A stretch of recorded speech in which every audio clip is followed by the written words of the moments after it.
Make sure my phone on DND, I keep my door closed. Welcome back, everyone, to another episode of the DND podcast album review. And welcome to what is now the 10th episode of the podcast. So everyone, clap it up. Welcome back. Thank you guys for joining me here. And it's been a long road. We're almost actually at my 1-year anniversary of starting this channel, which is coming up, and I have a surprise for you guys coming up on that very day, so stay tuned for that. But this week was a romantic week.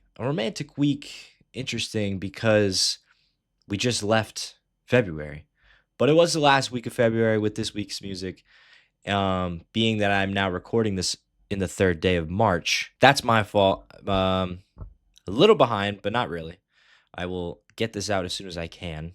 Probably will be able to edit and post this by tonight. Nope.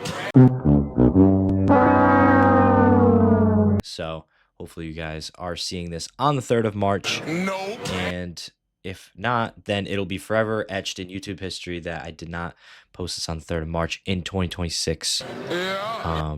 So you guys can attack me for that for the rest of life. But with that out of the way, today we have The Romantic by Bruno Mars. Bruno Mars is back, finally dropping a solo album after almost 10 years. I think it was closing in on 10 years, but his last solo album was in 2016. It was at some point. But we are back with an early 2026 drop, so we were closing in on 10 years being his last solo project. Now, I say solo project because he did drop an album with, of course, Anderson .Paak, An Evening with Silk Sonic album. Great album. After I listened to this, I went back and listened to Silk Sonic. It was great. But we will get right into the review, starting off with track 1, Risk It All. Now, I was a big fan, and a big thing for me going into albums is starting off hot, like starting off on the right foot. And I think Risk It All did that very well here. It was a beautiful beginning that instantly puts you in the mood of what the album brings, a very romanticized kind of album, given the title of it. Bruno Mars brings his family's Hispanic heritage and instantly creates a romanticized vibe, like I said, with his voice and choice of instruments used within the beat. A very good song. It felt very like cha-cha-cha tango-esque.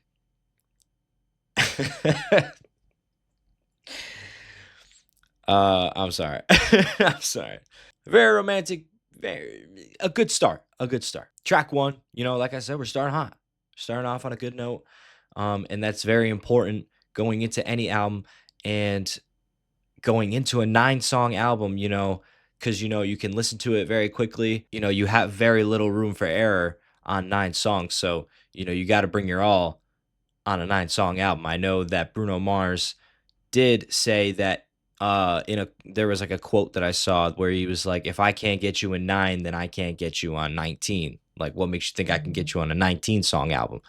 So I like his mentality, and I understand where he's coming from with that mentality, given that, a lot of people aren't going to sit down and listen to maybe an hour and a half like album rather than, something that's only 30 minutes and you can go quickly, bada bing, bada boom on your commute to work. But let me stop the jibber jabber and go into song 2, cha-cha-cha tango-esque. But we're going to go into song 2, cha-cha-cha.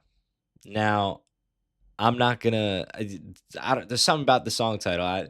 I just don't know how I feel about, asking my boy, yo, put on cha-cha-cha real quick. And it's not like I'm going to say, yo, play cha or play cha times 3. It's a nice little dance song to play at weddings, birthdays, or any family and friend gathering. So kind of what you'd expect out of Bruno Mars, a classic song like that, where, they spam 24 Karat Magic and other songs like that on in previous years. So with this, it'll be kind of like that, which also applies to song 3, I Just Might, being the lead single to the album that was released prior. A certified platinum song. I'm calling it, if it's not already. Bruno Mars knows exactly what it takes to create a #1 hit, and that's exactly what he did with this song. I love the catchiness, the upbeat vibe, and the feeling it gives me when I'm listening to it. So it's definitely up there for my personal favorite. But yeah, like I said, it's another one of those songs where you can play at a wedding, you could play at a birthday, you could play at a family gathering, and everyone's gonna like it. It's a good upbeat vibe. Everyone's gonna be kind of like it's an easy song to dance to. It's got a catchy chorus. It's nice. I liked it. It gives me flashes of when he dropped 24 Karat Magic, uh Uptown Funk. It's one of those where it's like a certified hit, a number one hit. Calling it. Track 4, we're gonna get right back into it. God was showing off. Now, I must say, if I had a girlfriend, I am probably going to be posting her to this song just based on the title alone. So, fellas, if you have a girl out there, I know we're past Valentine's Day, but if you want to get brownie points, there you go. Post her to God Was Showing Off. It's a good song. It's a good song, too. The actual song itself, it's pure quality. Track 5, Why You Want to Fight.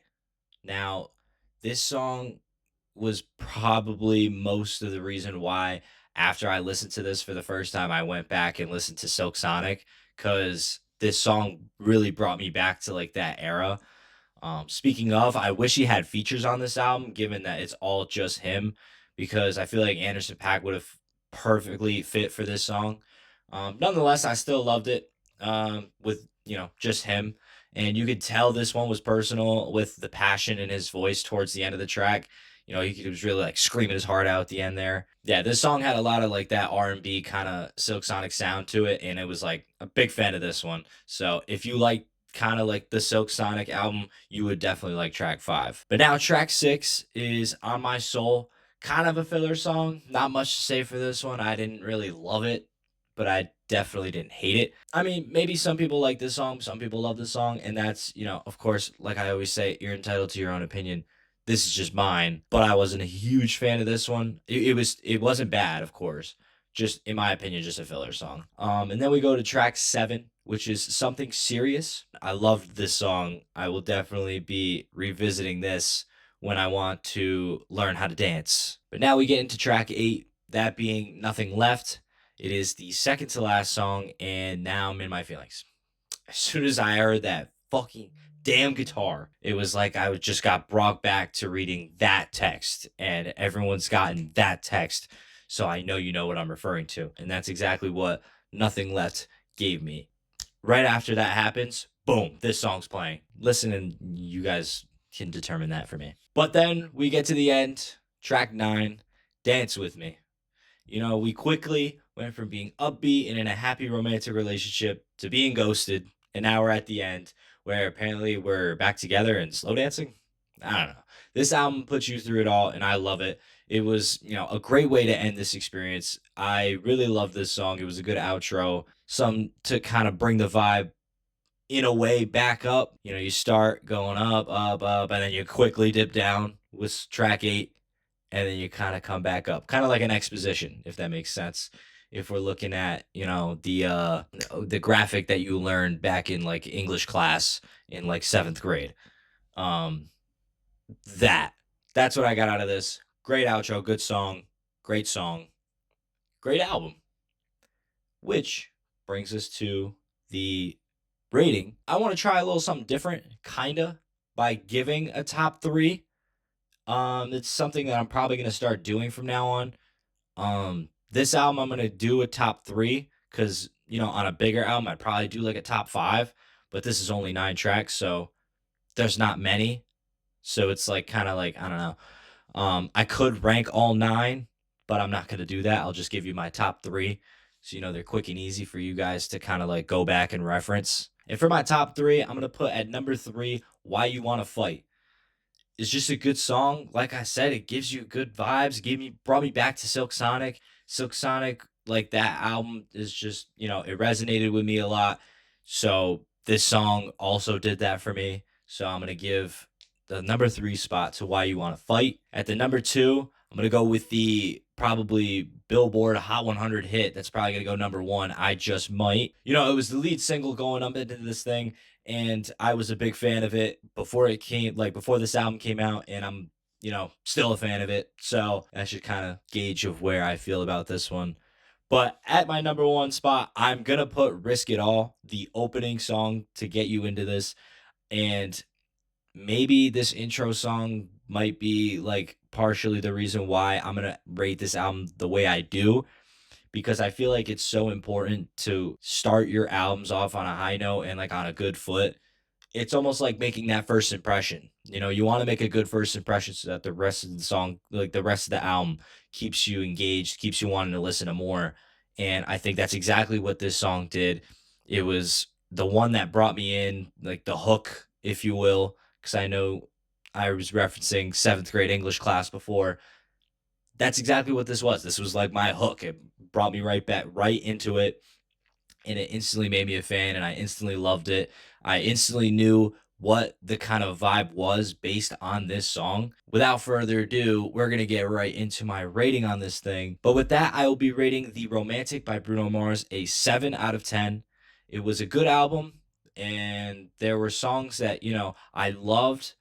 But like I said before, with 9 songs, there's little to no room for error. And with filler songs or songs that were just kind of like, eh, it just kind of didn't keep me like I don't know. There was like, I don't even know how to describe it. But there's really no room for filler songs on a 9-song album. I feel like that's what we got on track 6, On My Soul. So I feel like, maybe if that was replaced with something else, or I feel like track 5 could have used, Anderson .Paak on it. I feel like features would have been huge on this one. Even just like 1 or 2, maybe even on, track 6 that I called a filler song. But that's neither here nor there. It was still a great album nonetheless. So I'm not complaining too much. Just that one song. It wasn't a skip for me, but it just didn't gravitate towards me, if that makes sense. It just wasn't like I'm not going to be revisiting it like crazy. I think that's going to do it for this week. Thank you guys for not only joining me today, but for joining me on episode 10 of the podcast. And we are coming up on my 1-year anniversary since starting this channel. It has been an interesting road to say the least, because, we're almost at a year and we're only at freaking episode 10. So I'm sorry about the inconsistencies throughout, we'll say, like the fall and like summer, because I was at school. We're back fully, but with that out of the way, I'm definitely gonna get graphics out for the Instagram. I'm definitely gonna promote all the songs that are coming out this Friday. And if there's any albums, songs, or anything that you guys want me to review this upcoming Friday, or if there was like albums or songs that came out in the past that like maybe I didn't cover because it got overshadowed by, we'll say, like The Fall Off or Casino or The Romantic, feel free to let me know, and I will definitely cover those as well, because I am never going to say no to listening to music. It's all I do. Literally, before I started recording this, I was getting ready, getting dressed, speaker on, and listening to music. So anything you guys like want me to review, I will happily do it. And that's going to do it for this week of album review with the DND podcast. I am Dan, and we will see you guys next week. Take care and be good.